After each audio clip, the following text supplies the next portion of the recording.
Measure for Measure by William Shakespeare. The title of Measure for Measure is taken from the Bible. Judge not, that you be not judged. For with the judgment you pronounce, you will be judged, and the measure you give will be the measure you get.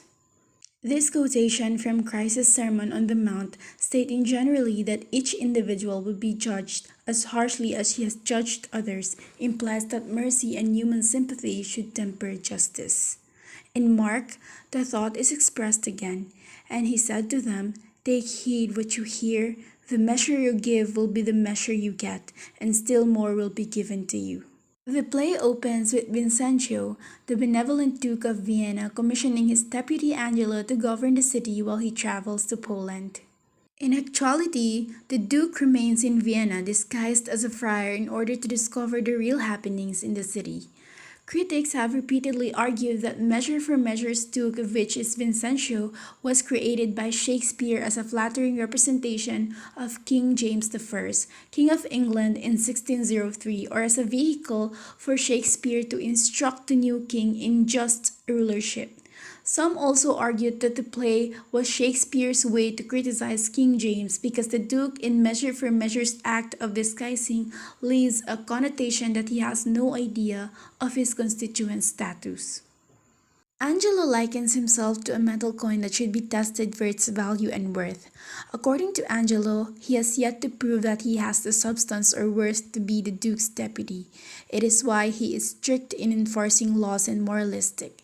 He decides that there is too much freedom in Vienna and takes it upon himself to rid the city of unlawful sexual activity. Laws against these behaviors and institutions already exist, and Angelo simply decides to enforce them more strictly. Due to it, Claudio, a nobleman, is arrested for impregnating Juliet, his lover, before they were married. Although they were engaged and their sexual intercourse was consensual, Claudio is sentenced to death in order to serve as an example to the other Viennese citizens. Isabella, Claudio's sister, a novice in a nunnery, learns that his brother is arrested. She is unfailingly virtuous, religious, and chaste. When she hears of her brother's arrest, she goes to Angelo to beg him for mercy. Angelo refuses, but suggests that there might be some way to change his mind. A moralistic man suddenly found himself lusting after Isabella. When he propositions her, saying that he will let Claudio live if she agrees to have sexual intercourse with him, she is shocked and immediately refuses. She is further outraged when Claudio asks him to reconsider because he still wants to live. The disguised Duke suddenly intervenes. He tells her that Angelo's former fiancée, Mariana, was engaged to be married to him, but he abandoned her when she lost her dowry in a shipwreck.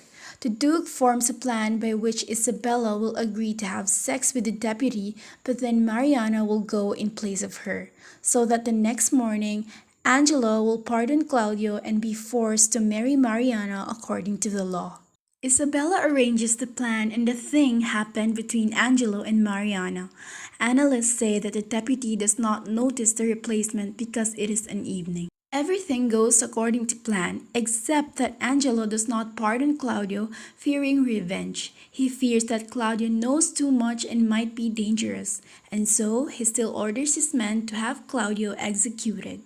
The Duke orders the Provost to send Angelo the head of a dead pirate, claiming that it belonged to Claudio, and Angelo believes that his orders were carried out. The Duke returns in his usual clothes, saying that he will hear all grievances immediately. Isabella tells her story, and the Duke pretends not to believe her. Eventually, the Duke reveals his dual identity, and everyone is forced to be honest. Isabella tells about what happened to her brother, while Mariana claims to be Angelo's woman. The Duke discredited Angelo and forced to marry Mariana after learning the deputy's actions during his absence. Claudio is pardoned and is allowed to marry Juliet. Lucio, a responsible woman-chaser character in the play, is reprimanded by Vincentio and obliged to marry a whore with whom he has had a child. And finally, the play ends with the Duke Vincentio asking Isabella to quit nunnery and marry him. Isabella's answer to the proposal today is a matter of theatrical choice. Measure for Measure depicts a plethora of morals. This boils down to the fact that its ultimate source was a historical incident supposed to have occurred near Milan in 1547, when a young wife prostituted herself to save her condemned husband. Beyond idealization of a duke, the play connoted how a real ruler should act, and that the just rulership can only be provided if the authority has consciousness of what revolves around their people. In the play, the duke disguises to see what unfolds. Second is the one that rings a bell so bad. There is danger in not acknowledging true self. It is hypocrisy that must be avoided at all times. Deputy Angelo appears moral and upright and may be early on, but evil infects him. Analysts say that his name suggests angel, his deeds suggest evil, because it has been supported over the years the belief that power turns rulers into tyrants.